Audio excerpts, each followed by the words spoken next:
இதை அப்படியே உத்து பார்த்துக்கிட்டே இருந்தீங்கன்னா இப்படி ஒரு கேக் வந்துடும். எப்படின்னு சொல்றேன். நல்ல பஞ்சு மாதிரி இருந்துச்சு. ஸோ ஸ்க்ரீன்ல தெரியிற இன்கிரீடியன்ஸை டிஸ்கிரிப்ஷன்லையும் போட்டிருக்கேன். அதுபடி எல்லாத்தையும் இந்த மாதிரி எடுத்து வச்சுக்கிட்டீங்கன்னா இது பண்றது கொஞ்சம் ஈஸியா இருக்கும். ஸோ நீங்க மேக்ஸ் எக்ஸாம்ல வாங்கின 2 முட்டையை எடுத்து ஒயிட் அண்ட் எல்லோ தனியா பிரிச்சு எல்லோல இந்த வெனிலா எசன்ஸ் யோகர்ட்லாம் ஃபுல்லா சேர்த்துக்கோங்க. கிரீக் யோகர்ட் எடுத்திருக்கேன் நான். அதுக்கப்புறம் கொஞ்சம் கார்ன்ஃபிளவரும் மைதா மாவையும் மிக்ஸ் பண்ணிட்டு இந்த மாதிரி ஷிஃப்ட் பண்ணீங்கன்னா அழகா மாவு மலை மாதிரி அப்படியே விழும். இது எல்லாத்தையும் நல்லா கம்பைன் பண்ணி மிக்ஸ் பண்ணிக்கிட்டே இருங்க. ஒரு 2 to 3 minutes இந்த மாதிரி ஒரு கன்சிஸ்டன்சி வர வரைக்கும் பண்ணிட்டே இருங்க. நெக்ஸ்ட் மிக்சரை யூஸ் பண்ணி எக் ஒயிட்ஸ் இந்த மாதிரி அடிச்சீங்கன்னா நல்லா கிளவுடா ஃபார்ம் ஆகும். அதுல lemon juice plus white sugar powdered add பண்ணிருங்க.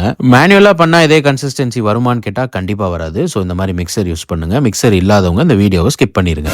வேற என்ன பண்றது, உண்மையை சொல்லி ஆகணும்ல. நெக்ஸ்ட் எக் யோக் மிக்சரை எக் ஒயிட்டோட பேட்ச் பை பேட்ச் சேர்த்து மெதுவா மிக்ஸ் பண்ணுங்க. அப்போதான் அந்த ஃபிளஃபி ஃபினிஷ் கிடைக்கும். அந்த ஏர் பபிள்ஸ் தான் இதோட ஃபினிஷிங்கே கொடுக்குது. நெக்ஸ்ட் ஓவன் 180 டிகிரிஸ்க்கு ப்ரீ ஹீட் பண்ணிட்டு அந்த மிக்சர் அப்படியே ஒரு பேக்கிங் டின்ல ஷீட் போட்டு லைன் பண்ணி அதுல போட்டு இப்படி டம்முன்னு அடிச்சிங்கன்னா கரெக்டா செட் ஆயிரும். ஸோ இதை வாட்டர் பாத் மெத்தட்ல தான் குக் பண்ண போறோம். 2 கிளாஸ் தண்ணி அந்த மாதிரி பெரிய பாத்திரத்துல ஊற்றி ஓவன் சேஃப் இருக்கிற பாத்திரம் கவனம். அதை பாட்டம் மோஸ்ட் ரேக் இல்லாம அதுக்கு மேல இருக்கிறதுல வச்சு 150 டிகிரிஸ்ல 50 மினிட்ஸ் அப்படியே விட்டுட்டீங்கன்னா குக் ஆக ஆரம்பிச்சிரும். ஒரு 50 மினிட்ஸ் கழிச்சு குக் ஆகியிருக்கான்னு செக் பண்றதுக்கு இந்த மாதிரி போக் பண்ணி பாருங்க. லிக்விடா எதுவுமே வரக்கூடாது. ஸோ அந்த கன்சிஸ்டன்சியை கன்ஃபார்ம் பண்ணிட்டு டாப் ரேக்ல வச்சு 1 மினிட்ல ரோஸ்ட்ல போடுங்க. கொஞ்சம் கவனம் செதறினாலும் இந்த மாதிரி லைட்டா தீ பிடிச்சிரும். எனிஹவ் கிளைமேக்ஸ்ல ஹீரோயினை காப்பாத்துற மாதிரி நானும் இந்த கேக்கை காப்பாத்திட்டேன். ரொம்ப டேமேஜ் இல்ல. இதுதாங்க ஜாப்பனீஸ் யோகர்ட் கேக். சாக்லேட் சாஸ்லாம் போட்டு டாப் பண்ணி சாப்பிட்டீங்கன்னா சூப்பரா இருக்கும். கண்டிப்பா ட்ரை பண்ணி பாருங்க. இது சீஸ் கேக்லயே ஒரு டிஃப்ரெண்ட் வெர்ஷன். அவ்வளவுதான்.